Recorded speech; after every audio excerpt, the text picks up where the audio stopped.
দুপুরে সিরাজগঞ্জে নির্বাচনী জনসভায় অংশ নেবেন বিএনপি চেয়ারম্যান তারেক রহমান।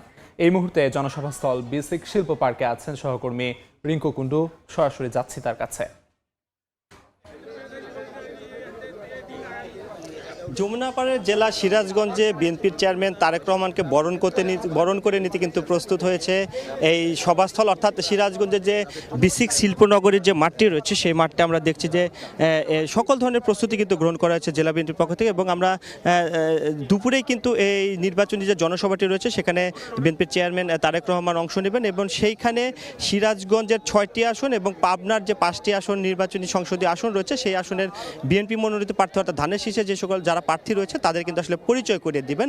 এবং আমরা দেখছি ইতিমধ্যেই এই যে সিরাজগঞ্জ 2 আসনে যিনি সংসদ সদস্য পদপ্রার্থী বিএনপি থেকে এবং বিএনপির স্থায়ী কমিটির সদস্য ইকবাল হাসান মাহমুদ টুকু তিনি কিন্তু আসলে মঞ্চে উপস্থিত হয়েছেন কিছুক্ষণ আগে। এবং আমরা দেখছি যে বেলা বাড়ার সাথে সাথে বিভিন্ন জায়গা থেকে কিন্তু অর্থাৎ সিরাজগঞ্জের বিভিন্ন উপজেলা থেকে নেতাকর্মীরা আসছেন এবং বিএনপি এবং অঙ্গ সংগঠনের সবকটি ইউনিটের নেতাকর্মীরা কিন্তু আসলে ধীরে ধীরে জড়ো হচ্ছেন। আমরা দেখছি তাদের হাতে দলীয় পতাকা, জাতীয় পতাকা, ধানের শীষ সহ বিভিন্ন সাজসজ্জায় তারা আসলে সজ্জিত হয়ে কিন্তু এই সভাস্থলে আসেন। এবং নেতাকর্মীরা যেটি বলছে জেলা বিএনপির পক্ষ থেকে আমাদেরকে জানানো হয়েছে যে দুপুরের দিকে কিন্তু বিএনপির চেয়ারম্যান তারেক রহমান এই জনসভাস্থলে উপস্থিত হবেন এবং সেখানে প্রধান অতিথি তিনি ভাষণ দেবেন। এবং এই যে জনসভাটি তারা বলছে যে জনসভাটি আসলে জনসমুদ্রে পরিণত হবে বলে তারা আমাদেরকে জানিয়েছেন। এবং আমরা দেখছি যে নিরাপত্তা বাহিনীর কথা যদি বলি, সকল ধরনের নিরাপত্তা ব্যবস্থা গ্রহণ করা হয়েছে। এবং এখানে দুপুরে নির্বাচনী জনসভাটি সিরাজগঞ্জে শেষ করে তিনি কিন্তু আসলে টাঙ্গাইলের উদ্দেশ্যে রওনা হবেন। এবং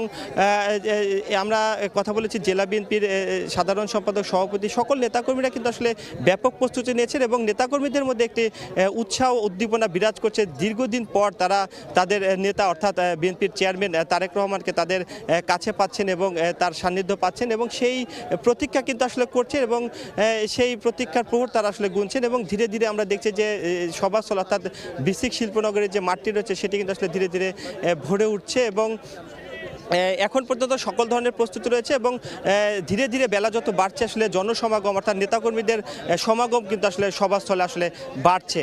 তো এই ছিল সিরাজগঞ্জ থেকে আমার কাছে বিএনপির চেয়ারম্যান তারেক রহমানকে যে নির্বাচনী জনসভা তার সবশেষ খবর। সিরাজগঞ্জের বিসিক শিল্প পার্ক থেকে সবশেষ খবর জানাচ্ছিলেন সহকর্মী রিঙ্কু কুন্ডু।